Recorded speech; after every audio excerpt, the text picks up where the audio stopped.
Hello, Elliott Gladden here, Product Manager for OPW. And I'm Brian Sundholm, also Product Manager here at OPW. Today we're going to talk about how to assemble our new Segmented 71SO Overfill Valve. For more information on the features and benefits, please watch our Segmented 71SO overview video.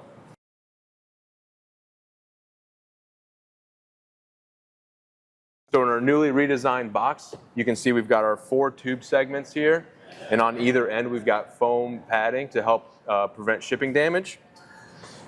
So if we pull these out, over here we've got tube segment number 2. This includes the valve body itself and the crushed upper tube portion.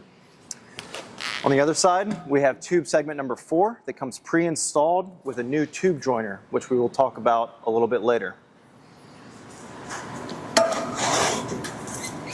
We also have our tube segment number 3. This is the portion that threads into the bottom of the valve body. And lastly, we have tube segment number 1 here that comes standard with a rolled flange at the top. Our testable version of the new segmented valve will have a straight cut top and will use the traditional testable inlet. And lastly, you will have this kit in the box. This has either your polypack seals for your vapor tight segmented tube or your standard O-rings for your non-vapor tight. It'll also have your band for to make your cuts, your screws for your tube joiners, and your installation instructions.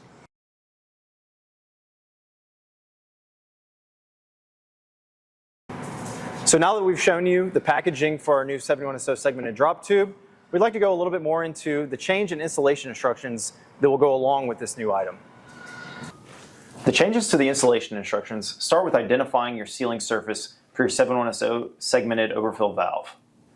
The sealing surface could be in a few different locations. For OPW spill buckets, this could be at the interface of the face seal adapter, beneath the 3-bolt flange for the edge buckets, or sitting on the nipple above the drain valve. The face seal adapter and the 3-bolt flange seating positions are EVR compliant, while any positions above the drain valve are non-EVR compliant. Once we know this seating face location, we can begin to look at our new bottom-up method, where we define a new variable B. This B dimension is measured in the field and is the distance from the 71SO sealing surface to the bottom of the tank. This B dimension is required to calculate your upper tube length and helps to address variability in UST construction. Using that B dimension, we will then go in to determine our total upper tube length. Once we have our total upper tube length, we have 3 scenarios in which we can fall into.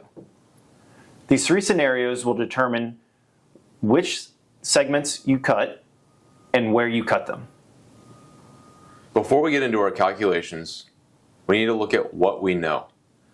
For today's example, we'll be using a B dimension, which is the 71SO sealing surface to the tank bottom, of 128 3/4 inches. We will be using a 10-foot diameter, 20,000 gallon double wall tank.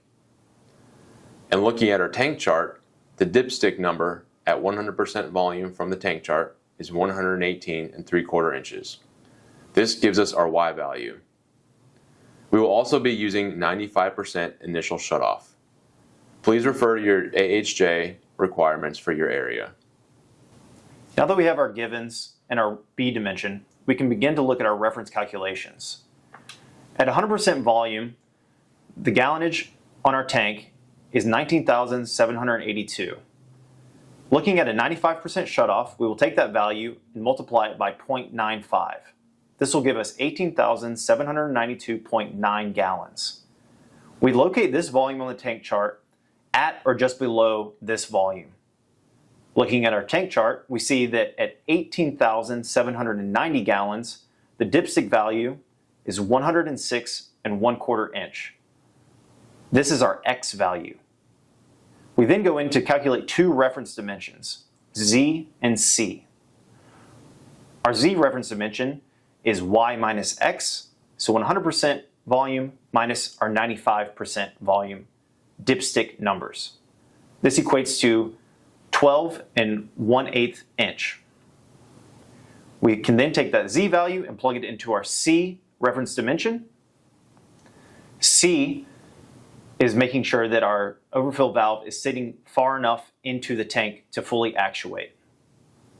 C is Z minus 2, which equates to 10 1/8 inch. We then look at our installation instructions and confirm that C is greater than 6.5 inches, so we can continue on. Now that we've confirmed that our C value is greater than 6.5 inches, we can proceed with our upper tube calculation. The overall upper tube length is our D value. To find D, we subtract B minus X plus 1/4 inch minus 2 inches.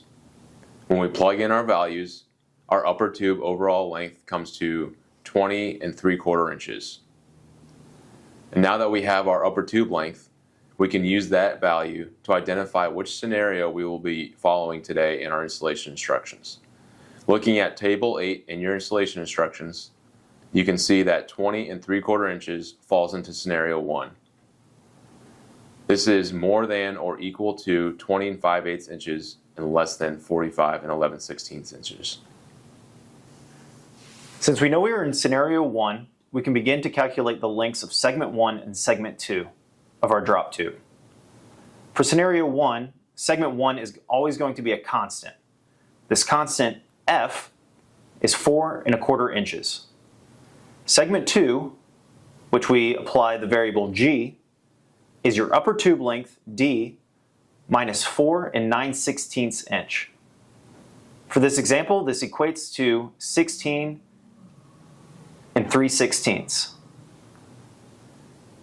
If you have concerns with converting fractions to decimals or vice versa, please see the reference chart in our installation instructions.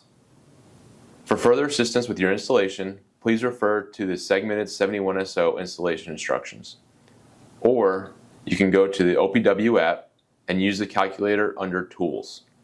Within the calculator, it will give you the information that we have done here today, including the upper tube length at your shutoff percentage, as well as the segment lengths that you will cut to.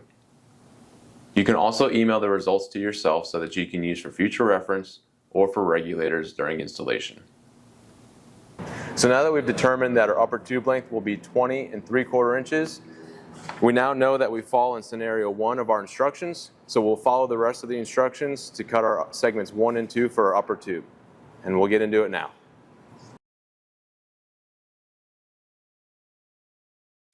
Before we get started with our assembly today, let's review some of the tools that we will need.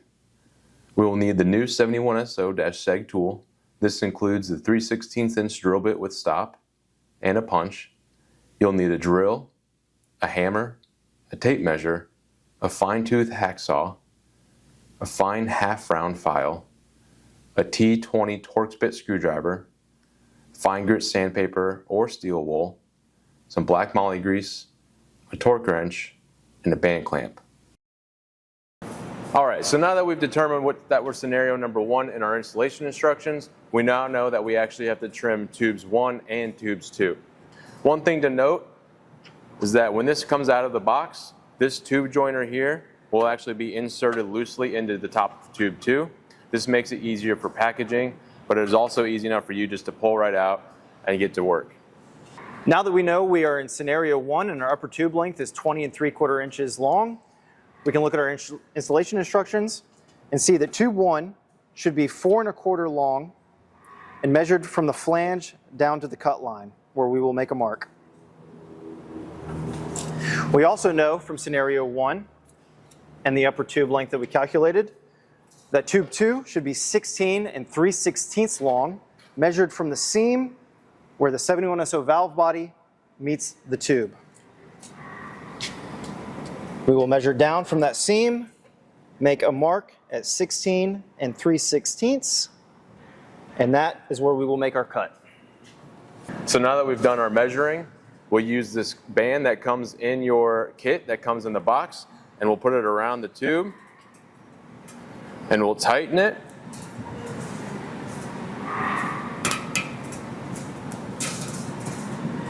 It's a little tough with the gloves. Now you don't want to go too tight, as you want to continue to use this band in other places, but you want it tight enough that it'll be a good placeholder for your saw as you make your cut. And as always, we should always measure twice so that we only have to cut once and hope that we don't mess anything up. Okay. Now that we've got the band secured and we've measured twice, we can begin to make our cut.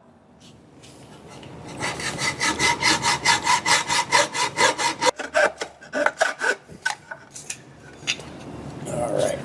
Now that we've made our cut, we can ensure that our tube was cut to 4 1/4 inches. All right, so now that we've got our tube segment 1 cut, we're gonna go ahead and cut our tube segment 2.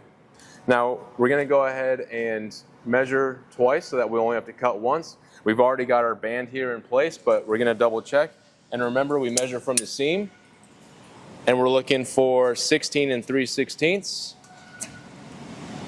And looks good there.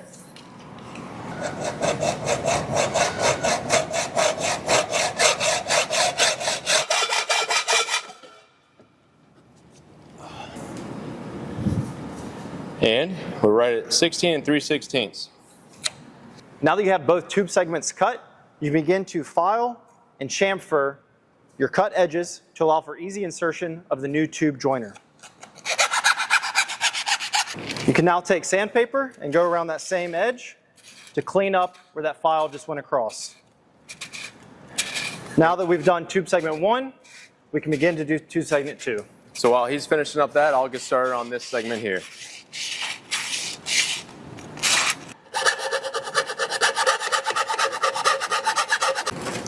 You can now do that same sanding operation to tube segment 2.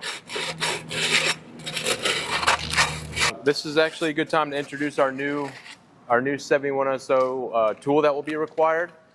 This will be called 71SO-Seg tool. You will need this for any installation on any segmented drop tube moving forward. It allows you to lock this into place. You can make all your drills at once, and we'll show you how to use it here in just a minute. Along with the new segmented tool, we're also going to introduce the new tube joiner. It's a very similar piece of equipment that goes and actually joins the body to segment 2, but now we're just multiplying it to apply to tube segment 1 and 2 to combine them. What this will do is it has locations for you to locate your 71SO seg tool into those locations, and then we will drill pilot holes and then put Torx bit screws through. One other thing to note is there's 2 seal rings here. Depending on if you have the vapor tight or non-vapor tight model, will determine what your seal is. For the vapor tight, it will come with a polypack seal. The seal, again, is very similar to what is used down here between the body and tube 2. The seal is directional.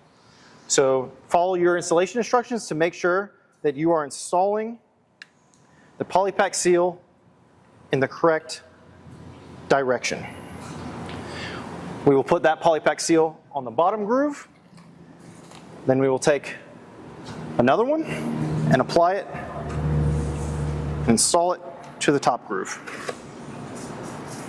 Make sure both of those polypack seals are seated into those glands correctly.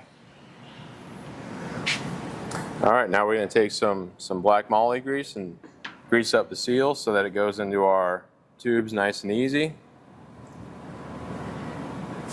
And hopefully those chamfers and sanding that we did on those will make it slide in with no problem.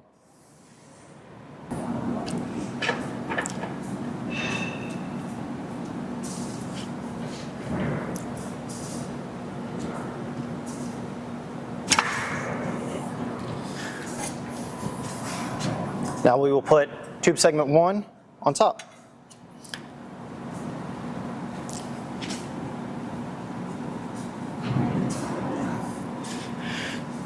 Now that they have been pressed together and they're seating on that tube joiner, we can take our tape measure and reconfirm that all of our trims were correct and we are getting the upper tube length that we require. That was 20 3/4 inches, which we're right on. It's advised to check that one more time before you start drilling into the tube joiner and into your tubes. Because one of the benefits of this new segmented design is that if you do mess up a cut, you can just replace tube segment 1 or tube segment 2. You don't have to replace the whole assembly, but it's always good to double check. All right, now we'll take our new tool that we just discussed. So the tool comes with 3 spring plungers on the sides. These plungers with these pins will fit into the holes on the tube joiner. So you need to pull these out to get over the rolled flanged top, like so. And as you get them into their match, line them up with the holes on the tube joiner, they'll just seat into place. Like that. And just to make it just so that we know that it is in place and not going to move on us while we make our drilling operation, we've got these set screws here. So we'll thread these in. While Brian is getting that locked down, we will also supply you with the drill bit and a stop collar. The stop collar is pre-installed at OPW, but we advise that you just do a double check and check that measurement to make sure it's not set back too far. It's important that you make sure it's not set back too far, as if you penetrate into the tube, you could damage that tube joiner.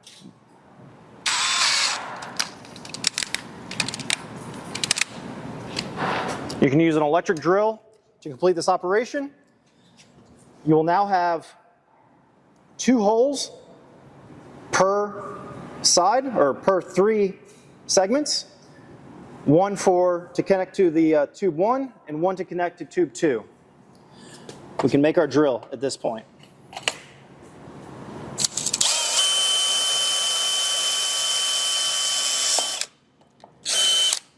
As soon as you feel the drill tip pass through the extrusion, the tube extrusion, make sure to back off.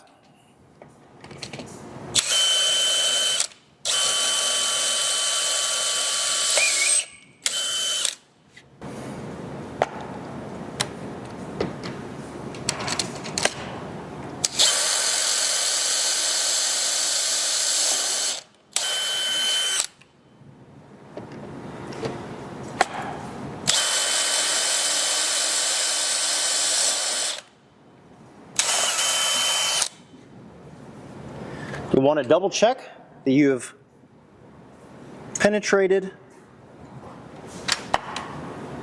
tube 1 and tube 2.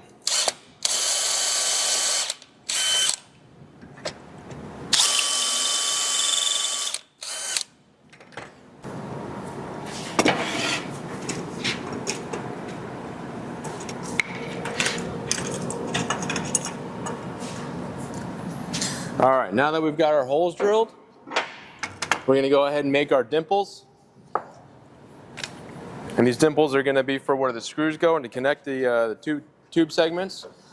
Now what we're going to do here is we're going to dimple the first 2 holes, and then we're going to go ahead and screw them in, so that way when we go to the dimple the next 2 holes, the next 4 holes, it'll keep it from walking and twisting on us, so that way the screws will keep it in place. And now we'll make our first 2 dimples.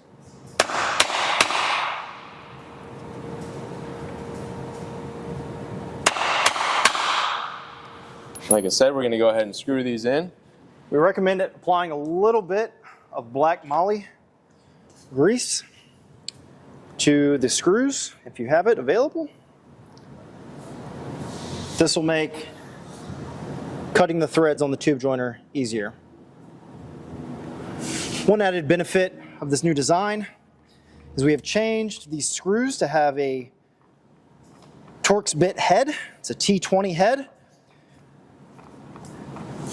That means stripping the heads is almost impossible.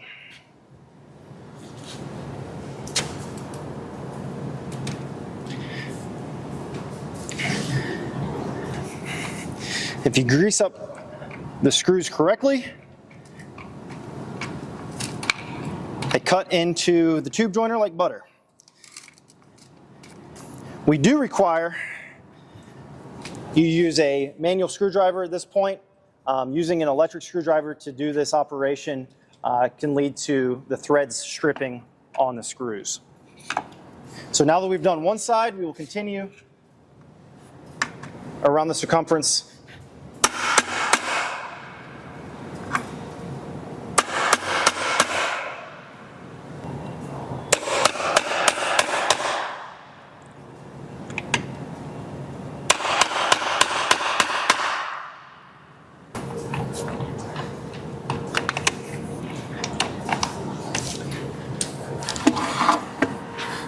And you now have an assembled tube 1 and tube 2, and your upper tube is complete.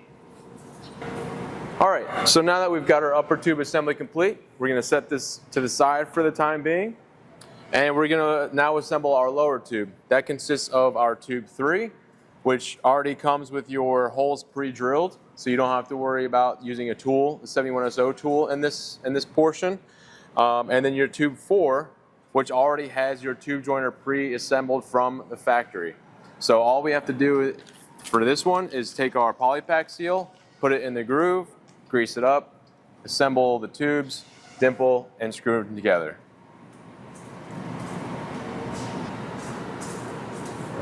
Now your tube 3 does come, like I said, it comes pre-drilled. It also does come pre-chamfered, but we do recommend taking a file to it and filing it down and giving it a little bit better of a chamfer out in the field. As we said previously, the better the chamfer and the lead in on your tubes, the easier it'll be to assemble with the tube joiner.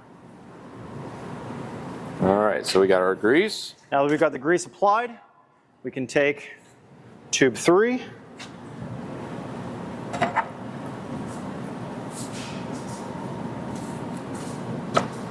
drop it over top.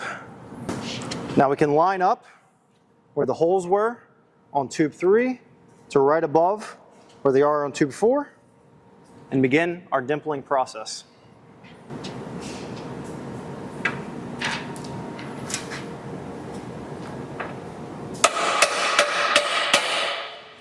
Now as before, we'll just make the one dimple. We'll put the first screw in so that way it doesn't walk on us as we start to make our other dimples.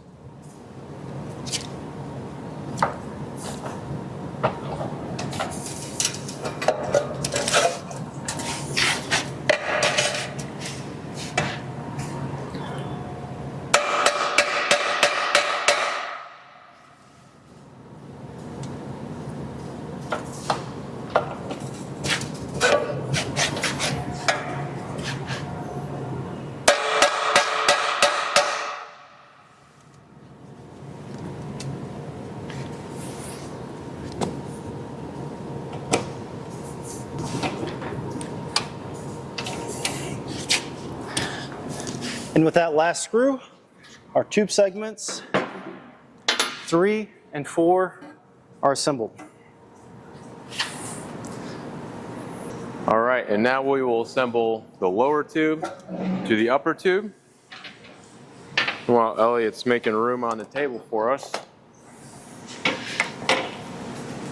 we'll go ahead and pop the cap off of the lower portion of the bottom or the upper tube. And we're going to go ahead and put some more moly grease around this O-ring so that it threads on a little bit easier.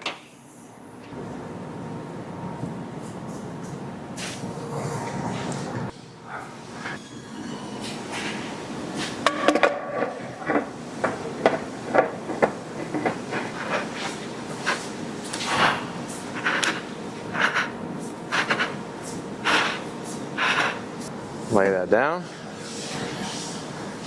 All right, so we have all 4 segments attached together and connected now. The only thing left to do is measure to the overall measurement that we had on our calculations, and we'll make the cut at a 45-degree angle. All right, so now that we've got our tube assembly together, we're going to make the final cut. So our overall length is 122 3/4 inches.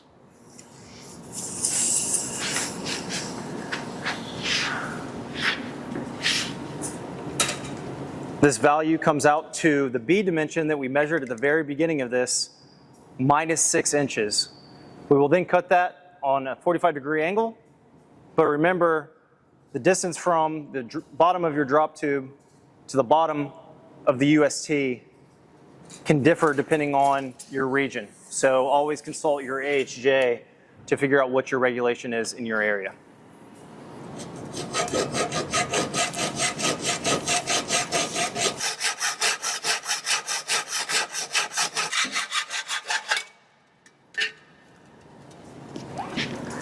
Now we've finished our final cut. We can go back and double check that the drop tube is cut to the correct length. We are right at 122 3/4. Perfect. Right on.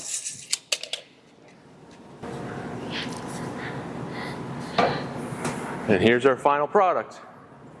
From here, you can apply the sealing O-ring at the top, apply a little black moly grease, set it down in your spill bucket so it attaches to your sealing surface that we identified at the very beginning. Well, that takes us to the end of this video. Thank you for joining us. And again, for a video on the features and benefits of our new segmented 71SO overfill valve, please go watch the video, Segmented 71SO overview. Thank you. Thank you.